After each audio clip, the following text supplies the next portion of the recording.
You've heard it 1,000 times, in the gym, from your friends, from that jacked guy in the corner. Don't do cardio, it'll kill your gains.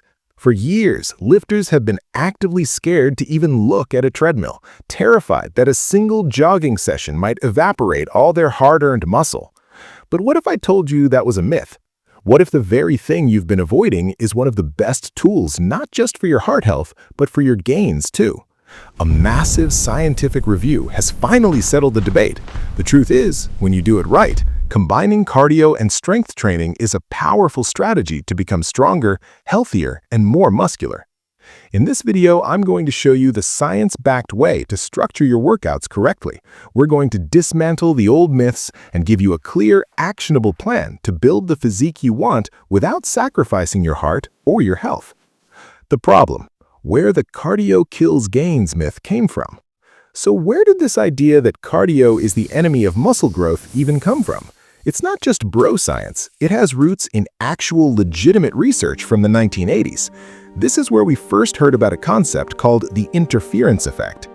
The original studies suggested that the physiological adaptations from endurance training could directly interfere with the adaptations needed for strength and hypertrophy.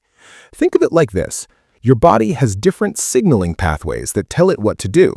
Strength training flips on the get bigger and stronger switch, a pathway primarily governed by a molecule called mTOR. Endurance training, on the other hand, flips on the get more efficient switch, a pathway governed by a molecule called AMPK. The old theory was that you can't have both switches on at the same time. The AMPK activation from cardio was thought to blunt the mTOR signal from lifting, effectively canceling out your muscle-building potential. For decades, this was the prevailing wisdom, and it's why the fitness world became so divided. You were either a lifter or a runner, but you couldn't be both. This led to a generation of gym-goers who would lift heavy for an hour and then refuse to even walk briskly, fearing their biceps would shrink. But as science has evolved, so has our understanding of this process, and it turns out the story is far more nuanced and far more exciting for those of us who want to be both strong and fit. The new science, the myth gets busted. Fast forward to today, we now have a much larger and clearer body of evidence. The game-changing 2022 systematic review and meta-analysis published in the journal Sports Medicine took a deep dive into this. This wasn't just one small study, it was a comprehensive review of 25 separate studies. And what did it find? The conclusion was groundbreakingly clear. For building muscle size, hypertrophy, and for developing maximal strength, there was no significant interference effect. Let me repeat that. Combining cardio and strength training did not compromise muscle growth or top-end strength compared to only lifting weights. This finding held true across the board. It didn't matter if the cardio was running or cycling, if people trained more or less than 5 times a week, or if they were young or old. The cardio kills gains myth, at least as most people understand it, was officially busted. In fact, the evidence suggests the combination is actually better for your overall health. For instance, a large 2024 study showed that splitting your time 50-50 between cardio and weights reduces cardiovascular disease risk just as much as doing cardio alone, but also provides all the strength benefits of lifting. The combination group got the best of both worlds, a healthier heart and a stronger body. Now, there is one important exception to this: explosive strength. The meta-analysis did find a small negative effect on explosive strength, which is your ability to produce force very quickly. This is critical for athletes like sprinters, Olympic lifters, or basketball players who rely on rapid, powerful movements. For the average person in the gym whose main goals are to build muscle, get stronger, and be healthy, this effect is largely irrelevant. So, the science is clear. Cardio doesn't kill your gains. Unproductive training does. The question is no longer if we should combine them, but how. This is where we get into the practical, actionable advice. Based on the wealth of new research, we can establish 3 simple rules to structure your workouts for maximum results. Rule number 1. Choose the right type of cardio. Not all cardio is created equal when it comes to its potential for interference. While the big 2022 meta-analysis found no overall difference between running and cycling, a separate analysis looking at individual muscle fibers found something interesting. It noted that running, which involves a lot of high-impact eccentric muscle damage, might have a slightly greater interference effect on muscle fiber growth compared to lower-impact options like cycling. This makes sense. The more muscle damage and systemic fatigue you create from your cardio, the fewer resources your body has to recover and grow from your lifting sessions.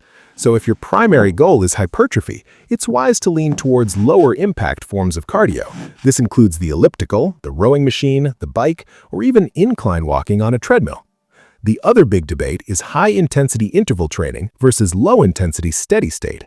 High intensity involves short bursts of all-out effort followed by brief recovery periods, while low intensity is a longer session at a consistent lower intensity.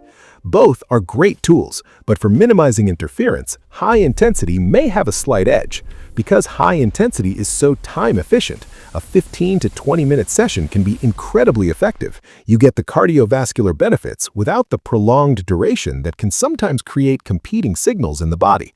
However, high intensity is also very demanding and can be harder to recover from.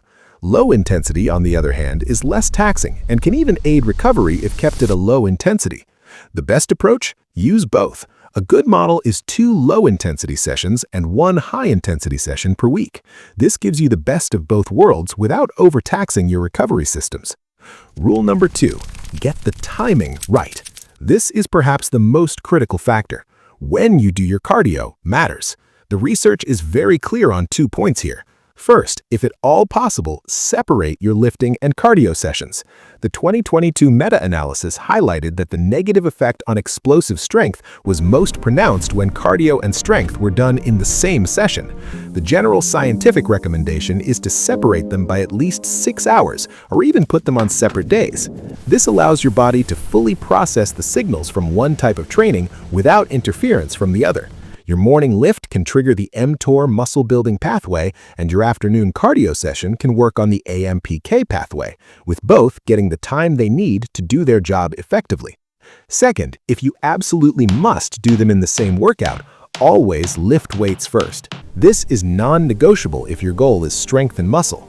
You want to approach the weights with a full tank of energy to perform at your best, lift with good form, and avoid injury. Doing an exhausting cardio session first will pre-fatigue your muscles, compromise your performance, and limit the primary stimulus for growth. A study in the Journal of Strength and Conditioning Research confirmed that lifting first leads to better strength and power outcomes. So, get your most important work done first, and then finish with your cardio. Rule number 3, use the right amount of cardio. More is not always better. While cardio doesn't kill gains, an excessive amount certainly can, mainly by digging too deep into your recovery capacity and your energy balance. So, what is the right dose? U.S. health guidelines recommend about 150 minutes of moderate-intensity aerobic activity per week. The research on concurrent training supports this.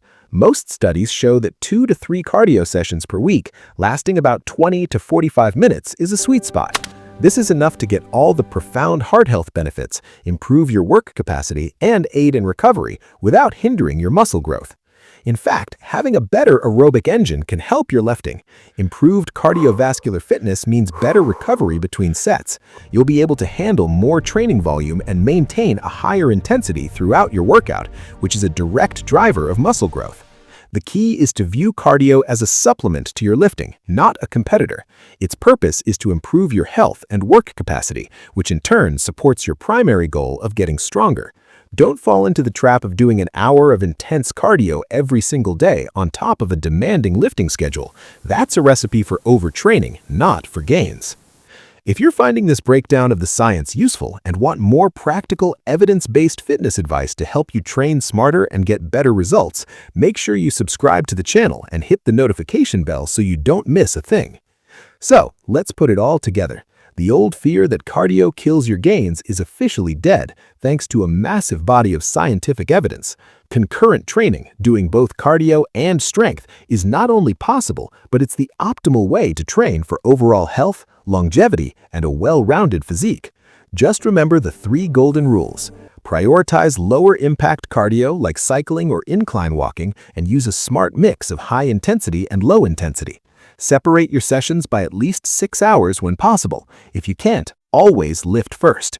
Aim for 2 to 3 moderate cardio sessions per week. Don't overdo it. Think of it as a tool to support your lifting, not compete with it. Cardio doesn't kill gains. It enhances your health, improves your recovery, and when done correctly, it can be a critical part of building your best body ever. Now you have the science to prove it.